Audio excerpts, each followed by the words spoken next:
sempet gitu kan ditolak beberapa dengan alasan yang sama. Tolak tuh ada kali belasan gitu yang nolak gue yang kayak, ya karena kamu nggak ada qualification dalam anak-anak di Australia gitu. Di Australia tuh punya jurusan sendiri untuk anak-anak khusus, kayak gitu.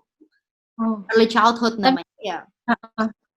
Dan ternyata gue diterima Tapi di autism itu gitu. Jadi kayak Tuhan tuh selalu guide gue ke arah-arah itu gitu. Ini yang di Aussie sama nggak apa job desk-nya kayak waktu di Indo kerjanya gitu? Enggak sih. Jadi kayak kalau di Indo tuh gue tuh lebih kayak ke bener-bener kayak apa ya? Kayak jadi kayak kayak sekolah gitu, kayak sekolah. Jadi ada belajarnya dan maksimum itu anak itu cuma 5 biasanya. 5 aja. Jadi 1:5 gitu. Maksimum. Heeh. Pernah sih 6 tapi pasti ada yang bantuin kayak ada asisten-asistennya gitu. Terus kayak kalau di sini tuh anaknya jadi lebih kayak ke group setting gitu. Jadi anaknya tuh ada belasan. Banyak banget dan jadi baik banget dan di sini tuh anak-anaknya yang severe. Kalau di Indo tuh gue dulu ngajarin anak-anak yang ada yang severe juga, tapi severe pun masih bisa dikontrol lah behaviornya dibanding yang di sini. Kayak maksudnya mereka tuh bisa ngelakuin pretend play, mereka bisa ngelakuin banyak macam kayak pretend jadi koki misalnya, bisa jadi kayak pizza, banyak banget deh kayak gitu. Terus tapi kalau di sini tuh lebih ke main gitu. Jadi dari pagi dari mereka masuk jam 8 ya jam 8 sampai jam 2.30 sampai jam 5 gitu mereka tuh kerjanya main doang. Main di luar, main di dalam, main di luar, main di dalam kayak gitu. Tapi tetap ada program yang kita jalankan karena ya mereka tuh sangat severe itu kayak parah gitu, parah banget gitu. Mereka punya autism. Jadi kita menggunakan cara main itu karena kan anak-anak kan lebih tertarik ya buat belajar dengan cara main gitu. Tetap ada pelajaran ya kayak misal kita belajar tentang komunikasi, belajar imitasi itu penting buat mereka nanti besarnya gitu. Kayak gitu yang basic-basic aja lah karena memang mereka sangat sangat parah sih. Aku kasih contoh deh ya separah apa gitu. Separah apa adalah biar kayak ada gambaran gitu. Kayak separah mereka bisa makan kotorannya sendiri. Hah, serius? Ini serius dan banyak banget yang kayak gitu. Sampai makanya pada pakai suspender. Setiap cowok-cowok banyak yang pakai anak-anak cowok itu banyak yang pakai suspender supaya mereka nggak korek-korek ya kayak gitu untuk supaya ya gitu. Ya sampai separah itu. Makan pasir, debu, batu banyak banget separah itulah gitu. Kalau di Indo tuh nggak yang sampai separah itu. Jadi kayak bener-bener mereka masih bisa main kayak jadi pura-pura jadi koki, pura-pura jadi delivery pizza kayak gitu-gitu lah. Gitu. Mereka di sini bahkan masih pakai Pampers kayak gitu. Jadi separah itu padahal udah dalam. Iya. Nah, kan yang lu bilang kalau di luar itu kayak lu grup-grup gitu kan. Nah, itu yang apa teachernya ada berapa? Ada room leader 1 dan itu yang di dalam itu yang ngejagain kayak macam guenya. Itu kayak gurunya itu banyak banget. Dalam kelas tuh kayak ada 6. Oh, jadi maksudnya anak-anaknya tetap handle lah ya. Iya, tetap ke handle. Walaupun banyak. Tetap ke handle tapi itu bener-bener kayak apalagi gue tuh ditempatin di kelas yang paling parah. Kayak setiap hari itu tuh bener-bener ya kayak selalu tuh busy day gitu. Sampai beneran kayak setiap kali orang tuh masuk ke kelas yang gue tempatin itu tuh semua tuh kayak aduh ya ampun sampai kayak padahal mukanya tuh lelah-lelah semua gitu. Karena emang bener-bener low itu. Karena emang kita kelasnya kan ada 4. Kelas gue tuh yang kelas yang paling rendah gitu. Jadi behaviornya tuh malah macem-macem, makin aneh bin ajaib. Gitu. Gitu sih. Hebat. Nah, oke. Berarti kan terhitung udah 1 tahun ya? 1 tahun lebih nggak sih? Iya, 1 tahun lebih. 1 tahun lebih kayak lu bekerja di dunia ABK. Nah, kira-kira suka dukanya apa sih? Atau misalnya kesulitan apa sih yang kerja bersama anak berkebutuhan khusus? Dari sukanya dulu kali ya, Fen. Jadi kayak gue tuh belajar banyak ya, kayak yang tadi gue bilang gue bener-bener belajar kayak as in personality gue tuh bener-bener diajar dari mereka gitu. Kayak diajarin sabar yang pasti kayak gitu. Diajarin sabar karena gue orangnya kan deg-deg mau cepet mulu kan. Mereka tuh iya kan, lu tahu kan. Jadi tuh gue tuh diajarin sabar, belajarin kayak banyak lah konsisten kayak gitu, belajar sesuatu tuh kayak bersyukur dari hal kecil gitu. Karena apa? Karena progres mereka tuh bukan yang signifikan gitu. Kalau misalnya gue madol kerja seminggu. Kalau gue kerja di anak-anak biasa, mungkin udah banyak Iya, mungkin udah banyak kali milestone-nya yang mereka itu kayak, wah udah bisa ini, udah bisa ono. Tapi untuk anak ini itu progres tuh kecil sedikit gitu kadang. Kadang bahkan nggak berprogres sama sekali. Gue pernah sebulan ngajarin anak itu 1 sampai 10 nggak maju-maju gitu, kayak stuck di situ terus. Kayak gitu. Sampai kadang aduh frustasi juga gitu. Bohong kalau gue bilang nggak frustasi ya, kadang kayak gitu. Pastilah ada dukanya juga ya, ini masuk ke dukanya lah. Dukanya banyak sih, maksudnya bohong kalau gue bilang nggak ada dukanya gitu ya. Kalau dukanya tuh kayak lebih ke banyak sih, kayak misalnya nih, kayak waktu gue awal kerja di Indo tuh kayak dia ada anak-anak tuh jubitin gue mulu, nyubitin gitu. Bener-bener sampai tuh teman-teman gue tuh pada bilang, buset lo kerja atau KDRT sih itu begitu. Jadi kayak badan gue tuh Iya, iya, iya. biru-biru. Apa lu pernah tunjukin kayak ada biru-biru gitu kan tangannya parah. Kecil itu karena anaknya tuh cubitnya bukan yang begini tapi yang kayak pakai kuku gitu loh, kayak gitu. Cuman ya gue ngerti sih mereka bukan jahil, itu tuh bukan jahil, gue tahu kenapa maksudnya gitu kan.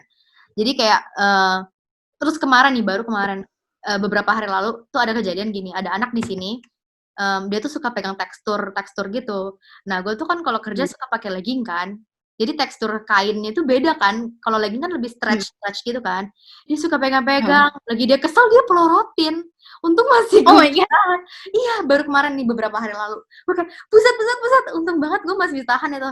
Kayak ya gitulah, lucu. Tapi kalau apa ya? Kalau lu suka sama kerjaan lu, gue yakin dukanya akan menjadi suatu memori yang lucu gitu loh. At the end lu Ya benar. bisa ceritain ke banyak teman kayak gitu kan. Itulah. Gitu-gitu sih. Oke. Nah, ya walaupun misalnya bisa dihitung lu masih baru gitu kan, tapi kan mungkin akan ada yang lebih baru lagi. Nah, kira-kira apa sih saran lu untuk misalnya teman-teman atau adik kelas kita yang misalnya tertarik gitu mau kerja di dunia ABK? Wow. Apa ya? Untuk yang tertarik gue support sih. Tapi ya menurut gue sih untuk kerja di bidang-bidang kayak gini tuh lebih ke bidang ini sih sebenarnya butuh yang namanya bukan cuma sekedar suka sama anak-anak gitu.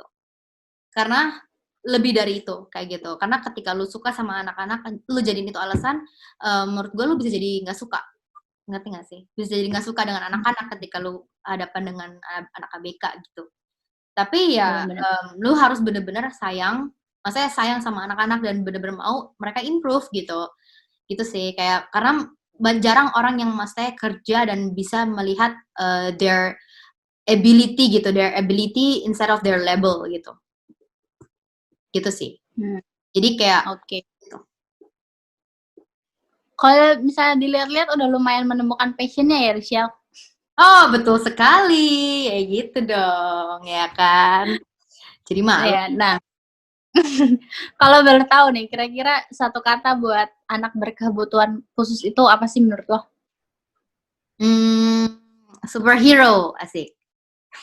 Keren. Nggak, ini kenapa kepikiran kata itu, karena beberapa minggu lalu di sini tuh ngerayain yang namanya Superhero Day. Jadi mereka itu pakai baju-baju superhero lucu banget, gemes banget, kayak Batman apa segala macam mereka itu. Tapi apa ya, yang gue sadari pas gue lihat mereka tuh gemes banget, sambil kayak kepikir sebenarnya mereka emang menggunakan kostum itu sih tanpa kita sadari gitu. Mereka itu bener superhero gitu. Mas contoh kayak maksudnya mereka tetap melakukan apa ya, part mereka kayak gitu, walaupun mereka punya keterbatasan gitu. Untuk anak biasa, untuk kayak misalnya ketika belajar bisa fokus gitu, kayak gitu, dan dapat hasil yang baik misalnya. Ya untuk anak normal itu biasa, menurut gue sih biasa kayak gitu. Tapi ketika lu punya keterbatasan kayak gitu, misalnya dia itu sebenarnya gampang banget ke distraksi kayak gitu, tapi dia harus fokus belajar, itu kan it takes another level gitu kan, kayak butuh apa ya, kayak butuh yang lebih gitu kan. Itu udah apa ya, untuk ngelewatin keterbatasan lu gitu. Itu menurut gue itu keren sih gitu. Dan ya itu sih anak-anak KBK ya kayak gitu. Gitu. Mereka bisa Betul. bisa overcome, mereka punya apa ya, obstacles lah, bukan kayak obstacles sih, kayak kekurangan mereka sih, disabilities mereka sih kayak gitu. Gitu sih. Walaupun slow prosesnya, ada prosesnya kayak gitu, tapi they're trying though gitu. Kayak mereka benar-benar mencoba anyway gitu. Itu keren sih menurut Iya, aku. mereka berusaha gitu, tetap berusaha. Gitu. Oke. Oh, ada satu pertanyaan terlewatkan nih. kan misalnya gue misalnya jadi guru TK kan. Nah, gue walaupun misalnya gue suka anak kecil, tapi waktu jadi guru ada anak-anak yang nakal, nyebelin itu rasanya kan kesel gitu. Nah, gimana lo nih, Shell, lo sebagai misalnya anak berkebutuhan khusus, kan lo apa ya, mereka kayak lu udah mencoba tapi mereka kayak misalnya nggak bisa atau apa, kan pasti ada rasa kesel juga nggak sih, Shell? Bukan Atau lagi. enggak? Nggak mungkin, gue nggak mungkin nggak. Baru tadi ada anak, jadi dia itu kayak susah banget dipakein pampers. Bener-bener kayak bayangin ya ganti pampers dia tuh emang rada sensitif di bagian itu gitu, di bagian V mereka V-nya gitu. Itu perempuan cewek. Terus kayak ketika kita pakai lap gitu kan, kita kan harus lap dulu kan sebelum pakai pampers. Itu tuh dia udah sensitif banget, dia bener-bener kayak sampai wah bisa ngamuk-ngamuk, headbanging kayak gitu. Headbanging tuh kayak jedotin pala gitu. Terus kayak pukul-pukul pala. Nah, jadi kayak gue tuh gantiin pampers dia itu tuh kayak setengah jam di toilet. Gue bener-bener cuma apa ya, maksudnya kesel gitu, karena gue maksudnya gue harus ganti yang lain juga gitu, bukan cuma lu doang ya, kayak gitu. Gue harus ganti semua keteter gitu kan, maksud gue tuh gitu, 30 menit di dalam WC, cuma oh no, gitu doang. Bener nih gitu. Gue kayak kan kesel, gedek kan kesel. Adalah keselnya, gue nggak bilang, gue bukan orang yang perfect gitu kan, buat bisa sabar gitu, enggak lah kayak gitu. Tapi gue bener-bener sih berusaha untuk kayak ya mau nggak mau gitu, itu kerjaan yang udah Tuhan kasih buat gue gitu, ya mau nggak mau lu lakuin lah kayak gitu. Jadi kayak ya bener-bener harus konsisten ya itu. Jadi kayak apa namanya, kayak apa yang gue ngomongin ini sebenarnya gue diuji juga pasti nih nanti gitu, ngerti gak sih? Kayak gitu ya, harus ya lu mau nggak mau gitu, kayak sabar itu udah emang harus gitu. Jadi kayak iya, sama anak yang biasa aja kayak sabarnya harus panjang ya kan, apalagi sama anak jadi harus lebih panjang. Jadi kadang tuh ya ketika gue lagi kesel-kesel itu, apa yang gue lakukan adalah gue nyanyi nyanyi lagunya mereka, maksudnya lagu favorit mereka kayak gitu. Jadi kayak misal ada satu anak yang lagu favoritnya adalah Celine Dion gitu, gue nyanyi lagu itu. Iya, tapi kayak itu tuh bisa buat dia jadi kayak bisa cope kayak gitu. Jadi kayak tahu, makanya itu penting buat kita tahu anak itu tuh sukanya apa kayak gitu. Nah itu saat kali kesel, gue tuh kadang gitu, ada satu anak yang dia tuh lagi ngamuk tantrum tuh suka headbanging yang gue bilang tadi. Itu tuh gue nyanyiin lagu Celine Dion, dia diem kayak gitu. Jadi ya itu, kita harus tahu anaknya juga gitu lah. Benar. Salut. Gue salut banget sukanya dia gitu. Asik. Salut. Oke. Kayaknya udah segitu dulu, Shell. Alright. Pertanyaan-pertanyaan gue.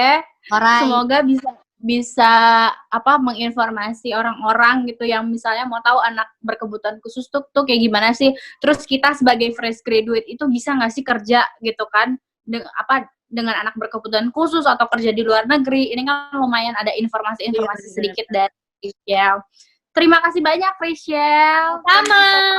Tuhan berkati. Biar lo jadi berkat, semakin menjadi berkat buat banyak orang. Itu juga ya. Kalian juga yang nonton. Bye. Iya, bye. Ya, jadi itu videonya. Semoga cerita dari Rachel bisa memberi informasi atau gambaran buat kalian yang mau bekerja di bidang dunia ABK, anak berkebutuhan khusus, atau yang mau bekerja di luar negeri. Kan tadi Rachel ada sedikit ngejelasin. Oke, nah dari aku pribadi sih aku dapat banget pelajaran dari cerita Rachel itu, dimana yang dia pergi ke luar negeri itu kan untuk memutuskan S2 ya, karena aku tahu sendiri perjuangan dia buat ngelanjutin S2 tuh gimana. Dia lagi skripsi les TOEFL segala macam, tapi ternyata dia nggak keterima S2-nya. Tapi respon Rachel tuh sangat positif, dia tetap percaya, dia tetap berusaha, dia tetap mencari kerja, sampai akhirnya Tuhan kasih pekerjaan dimana pekerjaan yang sesuai passionnya dia. Padahal tadi dia cerita kalau di Aussie sendiri itu kalau kerja itu butuh sertifikat, sedangkan dia nggak punya sertifikat. Tapi ya itu mungkin jalan Tuhan ya, yang Tuhan kasih buat dia gitu. Bahkan dari cerita dia sendiri, kalau pekerjaan dia itu, tempat dimana dia kerja itu satu gedung ya, atau satu yayasan sama universitas yang dia mau. So buat kalian yang lagi menghadapi kenyataan gak sesuai sama ekspektasi kalian, jangan menyerah, tetap semangat, tetap berusaha, karena aku yakin sih Tuhan pasti akan menyediakan yang lebih baik buat kalian. Oke, sekian video dari aku, semoga videonya bisa memberikan informasi buat kalian. Jangan lupa like, subscribe, and comment. Bye bye.